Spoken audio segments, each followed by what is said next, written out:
and a man Ghana for 2 Abana John Mahama 2020 election. 1. SOMPA NPP need 5 minutes. I will read you so TV so. But the 3 minutes no, I addressed the former president. In radio, so the more now me koso me transi bia me border zuadino na obeye popular. It didn't na kwama kase. They sold John Mahama. NPP for na John Mahama but no munim. Some people need bia be kan okura. Can you also say NDC so turn Baumia? Your turn.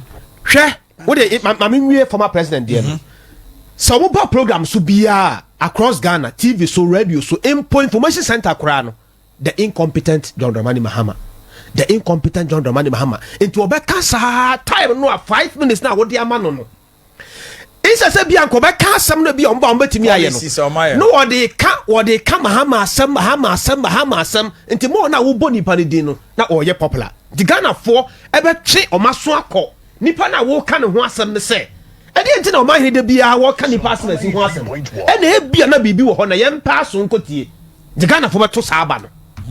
2 Nanalo danko akufuado egu ahomekoko because of free senior high school ntina niema aye ya afa nase na yense o mawie yes sani ma mienu na Ghana for to aba Mahama pa sani ma mienu nanalo danko akufuado go to a point say so hwe ya boss no oba Ashanti region no come back no kwa East region no come back he ma ba umia ko duru ha wo free ho no mo a na nanado akosi na chi.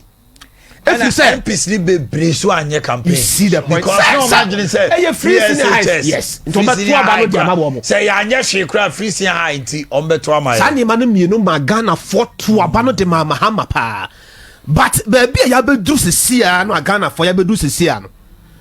Eni ma mienu ebe key factor e wo nyame ya adoma 2024 general election na ye koso. Give me the 2 no hinin kasa. 2 1 Nanado danko akufuado boss na wo say Ghana for nyina no Ghana for de ahwehwem sei Ghana for jina dressing mirror anim sei and ye hwe promises na wo de ma Ghana for no enti ye behwe say promises na wo making ye nyina no watimi deliver na eno be sane ya ba fom. 2 sa wo hwe sika samu a ye de ye yastic pa na ye de ye yastic ye be koso so de yastic pa wo Ghana ha sei e de ato aba na ye sika samu te sei. Kwabena Kesse man, omanhene.